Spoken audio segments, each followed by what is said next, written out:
And let me just explain to you how this 17-game thing works. Now that there'll be a 17th game, how they decided who plays, the 17th game will be an interconference game against the team in a cross division that finished in the same seed as you. So I know that sounded like a whole lot of French.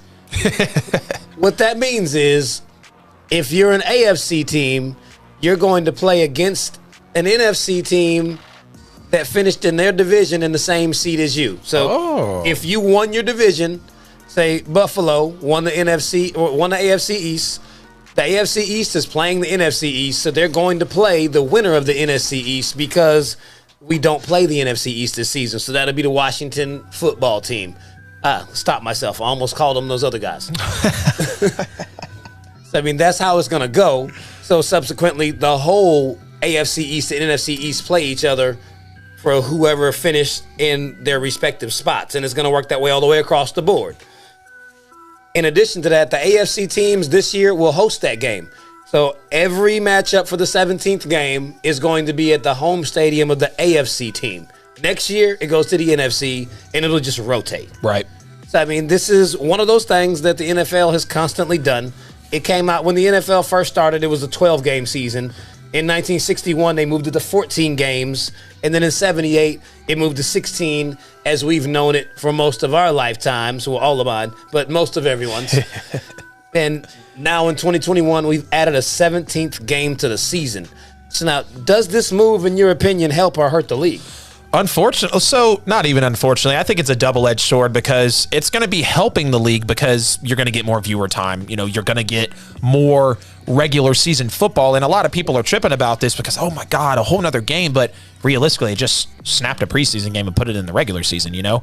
But it's going to help them because you're going to get more views. You're going to get more. It's just going to be more NFL on TV. It's just going to be a longer portion of the NFL on for you.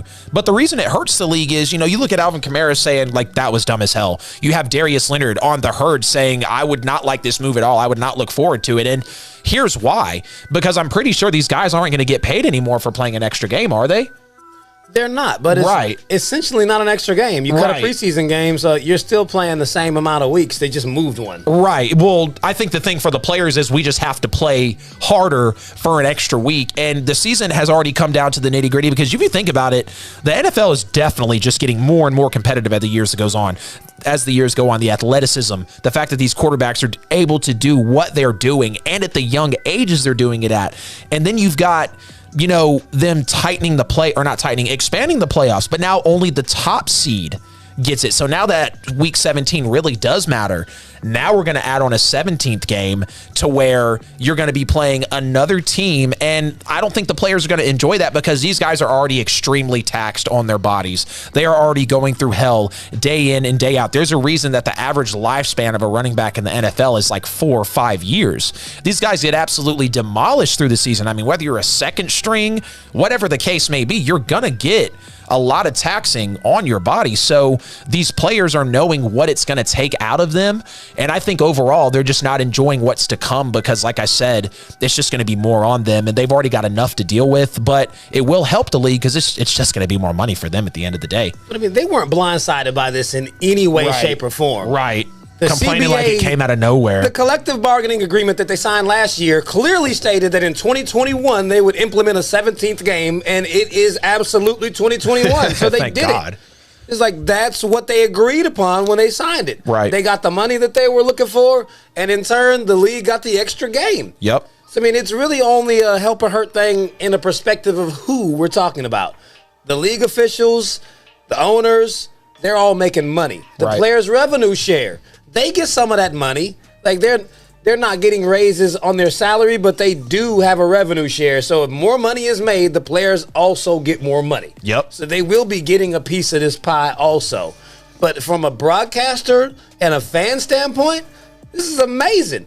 I sit around like, man, it's the end of March right now, and I'm sitting around every day like, you got any more of that football? Like, man, give me more games. Like, I get an extra game. Like, we got an extra playoff game. Now we got an extra regular season game. Yeah, man. I would watch 30 games if they played that many. I know the players wouldn't enjoy it, but I love it. Right. Like, man, give me the extra games. I'm with it. And that's the perspective I'm coming from, because being completely obsessed with the NFL, literally eating, breathing, and sleeping football, and the fact that they're bringing us an extra game, it's great because we're going to be able to get more of it on TV. Like I said, it's going to drive the sales. It's going to drive the views. It's just bringing more NFL into the system now. And, I mean, it's a plus for the fans, but it's going to be interesting to see how the league actually adjusted this, having 18 weeks in the season, having the players having to play an extra week, because I think this is going to be an instance where you're going to see some teams run out of gas just because they have to play one extra game. And I know that sounds crazy, but that one extra game can mean a lot. And I know it's just pulling it from the preseason, putting it in the regular,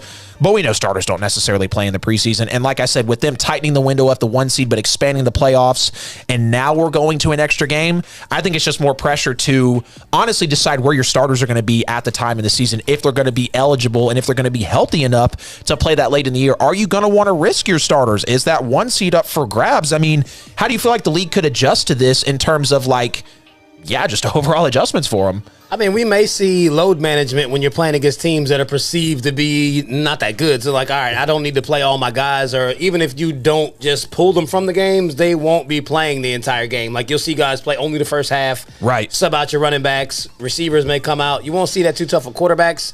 I mean, unless there's teams that actually do have multiple guys who can get the job done. So, I mean, we probably will see a load management style thing happen right now.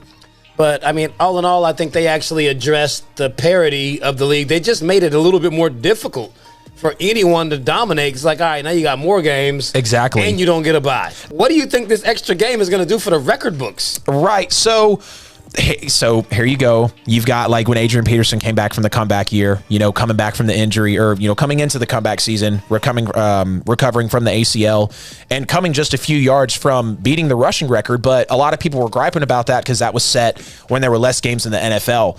Now, does it feel like you have to write off those 16-game records? Does it feel like Drew Brees that holds all these records in the NFL? Are we going to give them to people that have gotten an extra game now to come in and play? And I kind of understand how it's going to weigh in the record books, and it's unfortunate for the guys coming in later, but that's how the game is going to change for you. And if you think about it, now for records to truly be smashed, it's going to take some talent. So I think of course it impacts the record books, but it's going to take a lot of work to get your name in there, Yeah, I mean, it's definitely going to really hit the record books. But, I mean, it's the same thing that happened when it went from 14 games to 16 games. Now it's 16 to 17. I mean, the records are clearly going to get broken. A 5,000-yard season is not going to be nearly as impressive because lots of times we see guys throw for 4,600, 4,700, 4,800. If they had one more game, they'd all throw over 5,000. So now we'll get seasons where the top 5-10 quarterbacks in the league throw over 5,000. We're gonna have people throwing 55 we've only seen that once before in league history where 4 guys went over 5,000. Right. I mean, that was amazing. That's going to be the norm. What year was that? That was the year was Brady, Stafford, Drew Brees. I was about to say Brees got to be in there. He was always slinging the football.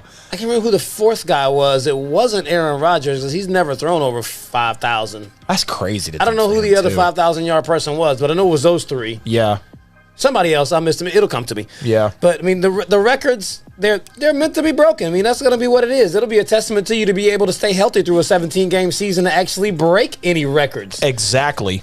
And it's going to take a long time for anybody to come for these records anyway. I mean, single-season records, I mean, that's what they're made for, is to get broken. I mean, we'll understand that you broke it because you played an extra game, and that'll be a debate for a whole nother day.